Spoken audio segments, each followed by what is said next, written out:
It's my feel-good breakfast show.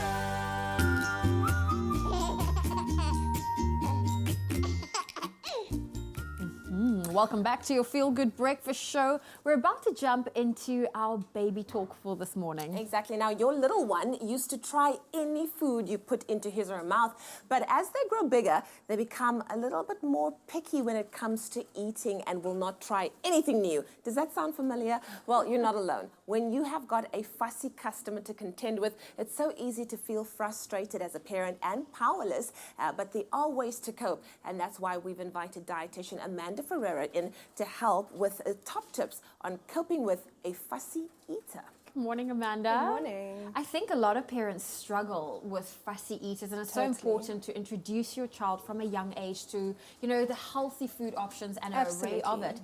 How do you define a fussy eater? There's so many different kinds of fussy eaters, but I would say it's a child who rejects more foods than they will accept. Okay. And it often comes along with exclusion of a whole food group, such as normally vegetables and often meat as well. It often comes along with refusal to try anything new at all. Yeah. It's often a textural thing as well. So kids will only like sort of dry, crunchy foods, or they'll like really soft foods. And it's, or smooth, exactly, or smooth. They'll be very particular about lumps. And it's actually really common. It occurs in about 25 to 40% of toddlers. So yeah, you're really not alone as a parent. I've seen that. It's so frustrating for parents because, you know, they just don't want to eat anything, but they have to eat. This is the thing. Yeah. How does one get a fussy eater to actually eat the food that you're giving them and, of course, get the nutritional value out of the meals? So a motto I follow with your fussy eaters is set them up to win. You don't want to put a huge salad in front of them and say this is your dinner, because they're not going to win it. Yeah. They're not going to be able to eat it. They're going to set you basically setting them up to fail, and they're going to walk away from that experience feeling like it was a really negative vibe. Yeah. And the whole family is going to walk away from a very unpleasant experience. So what you always want to do is put something on the plate that you know for a fact that they will accept. And as a dietitian, I often just cover my eyes to that. I don't care if it's knickknacks. There needs to be something on the plate that they will accept. Okay. And then along with that, you introduce small amounts of, let's say, broccoli and cauliflower, but you really want to put like a bite size on the plate. And then you encourage them or enforce them, it depends on how fussy your child is, to have at least one bite of that broccoli, of that cauliflower. And there you go. You've got a child who's feeling proud of themselves, you've got a child who's accomplished something, and everyone walks away having a positive experience with broccoli and cauliflower. That's Okay. awesome. Well, our lines are open if you potentially have a comment or a question. We'd love to hear from you. The number's 021-430-9881. Amanda, I want to know, you know, you have to come to some compromise with your toddler. Is it something as simple as asking them a few questions before mealtime, like giving them the choice? I think you need to be very careful about becoming a short order cook for your child. So you don't want a situation where they ask for egg on toast and they decide they don't want it. So then you cook up a bit of chicken nuggets and then suddenly they don't want it. Because fussy eaters tend to manipulate you a little bit in that way. Yeah. So absolutely, you can ask them beforehand, what would you like on your plate? But once they've decided, that is it. Okay. All right, you can't be a short order cook. And how important is it rather to hide your frustration as a parent when your child just refuses to eat any of the foods that you put before them? Look, I mean, how can you not be frustrated? Like, Yeah. one of your core roles as a parent is to nourish your child. It started off in utero even, and it's all you're supposed to do as a parent, and now you're not being allowed to do that. It's incredibly frustrating. But having said that, yeah, you do have to totally hide your frustration. You really want to create a really positive atmosphere around the dinner table, a really happy, relaxed vibe, and you really don't want to create any negative memories associated with food. Sure. You said the toddlers can often, you know, especially the fussy eaters, they can be quite manipulative. Yeah. Is it possible for the parents to hide the veggies and the nutrients in their food? You know what? If you want to do that, if you feel like making beetroot brownies and spinach smoothies, go for it. It can only be a good thing. Lots of extra fiber, lots of extra vitamins and minerals, but ultimately it's not really getting through to the root of the cause. And I would say if you're spending, 3 hours on Pinterest trying to turn gem squash into custard, you're just going to stress yourself out more, and all that stress versus the nutrients your child is going to get in is totally not worth it. Yeah, So yeah. rather keep yourself calm as a parent, keep yourself relaxed, you enjoy the food, and let your child enjoy the food with you. Yeah, I was listening when you were talking in the beginning where you said introduce little bits of it in the beginning, and like little bits of broccoli. But truth be told, kids are not fans. They're not fans of the broccoli. How do you kind of work on your child's progression in terms of their palate with the foods that you introduce?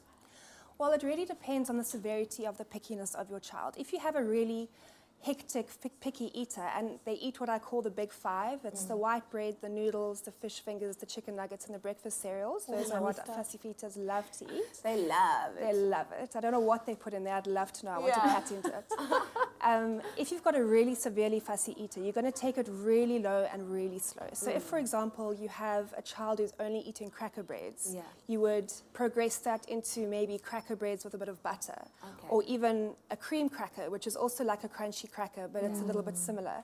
And then you would progress maybe to a slice of toast, and then maybe a slice of toast with butter, etc., etc. So again, you want to set them up to win. You don't want to set them up to fail. You're going to keep it really slow, really slow. Yeah. Okay, well, we actually have a caller on the line from Cape Town. Good morning. Hi, good morning. How are you? Good, thank you. Am I speaking to Colin? Yes, of course you are. Oh. I've got twins. Okay. I've got a girl and a boy. So the boy completely just wants to eat puree. And my daughter, she vomits everything up. She wants to eat her solids. Her solids. How old are the twins? They'll be 2 in July, of July 29. Oh, wow. Okay. Do you have any advice? Honestly, if I were you, I'd get myself to a really good speech therapist who specializes in feeding. You want to find out why that vomiting is happening. And you want to maybe look at the textures that is causing the vomiting. It's often very wet textures that causes vomiting, and if that happens, you want to stick to your really dry foods for a while and see if that helps. Okay. Thank you so much, Colin. I hope that helped you. If you've got a comment or a question, our lines are open. Please do give us a call. It's 021 430 9881. It's my feel-good breakfast show.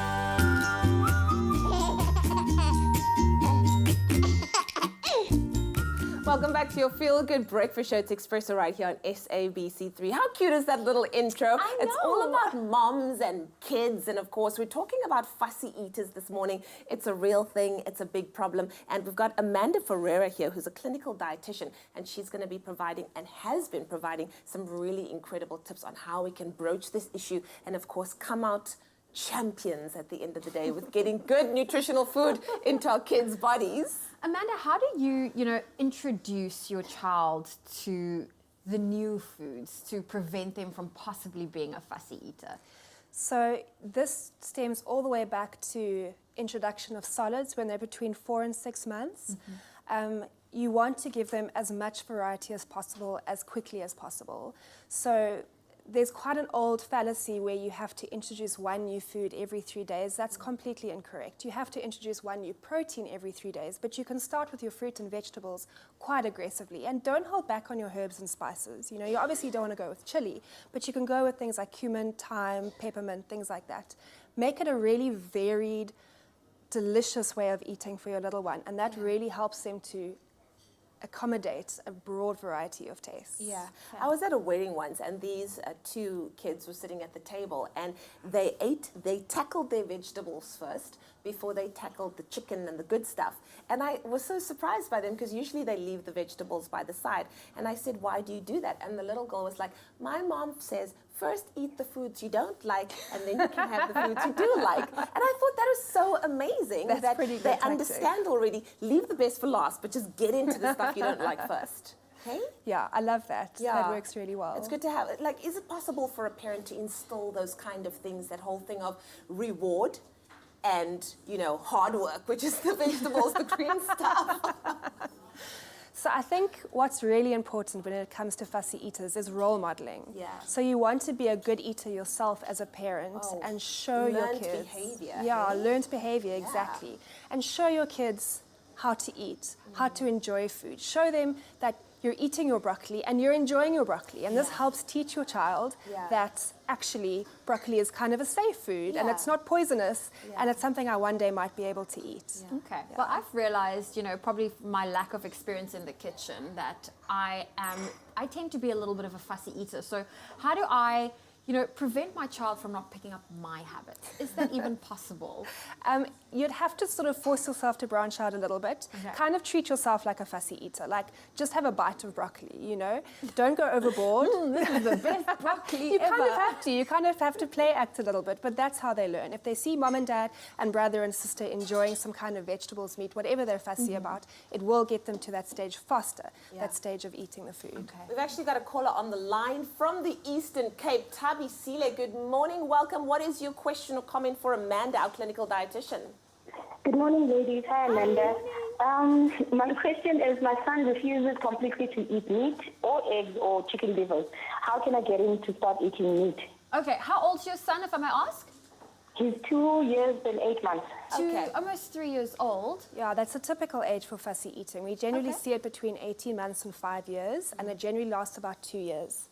So for that, I would start off by looking at his basic nutritional status. If you've got a child who's not eating the basic proteins, you're at quite a high risk of developing a protein deficiency. So if I were you, I'd get myself to a pediatrician or a dietitian, obviously, and consider a bunch of interventions to address their protein status. A child who's a little bit undernourished, even if it's slightly, even if it's not overt malnutrition, actually will not be able to accept new foods, will not be able to progress in their feeding journey. So if I were you, I would start by addressing that and then start looking at the behavior of the kids. Okay, well, Tabisile, I hope that helped you. I'm going to ask a very silly question now. So she said some of the foods he doesn't like is chicken.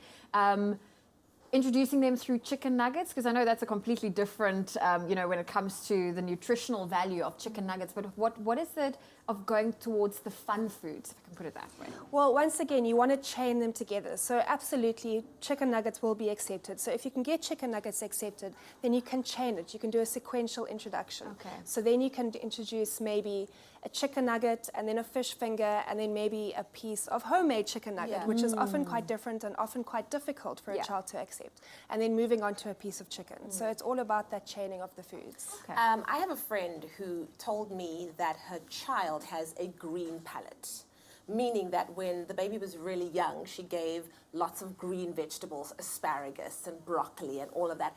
To this day, and the little girl is probably 9 or 10, gravitates towards green vegetables amazing. Constantly for snacking. Will not go for sweets, but like, oh, can I please have some broccoli or can I please have some cucumber? Is that a thing? Can you do that as a parent? Well, or is it like a dream come true? It happens to 1 out of every million people. There's an element of luck to it. Generally, your child is a fussy eater or they're not. There are a couple of things that contribute to fussy eating. For example, a poor introduction of solids, the medical history, the feeding history. But generally, that's just an element of luck. And introducing a wide variety of foods in the first 6 months of feeding, that's really going to help you, but it doesn't guarantee anything. Okay. Well, Amanda, I love how you said that, fussy eating, it is normal and every parent will get through it. But why is it so important for parents not to force their children to eat something they don't like? Studies actually show that forcing or putting too much pressure on a child to eat completely prolongs the fussy eating period. So instead of it lasting for a year or a year and a half, it's going to end up lasting until they're 9, 10, 11. And that's actually research-based, so that's not just my opinion. The studies also show that the way of parenting that works best with fussy eaters is one that has demandingness and responsiveness, which basically says that you need to have an expectation of your child. You expect them to take a bite of every food on their plate, and you respond well to the child. So, yay, you ate your food, woohoo, very exciting. So demandingness and responsiveness is what you want to go for, no pressure at all. Well, thank you so much, Amanda, our clinical dietitian this morning, as we talk about and delve into the subject of fussy eaters. And of course, I hope the parents out there received some really, really good advice and tips, because that's what our parenting segments are all about. So all the best with getting them to eat all of those food groups, because naturally we want them to grow up to be big and strong and healthy. That's the most important thing. NutriKids, good for mom, way better for kids. Made with love by Clover.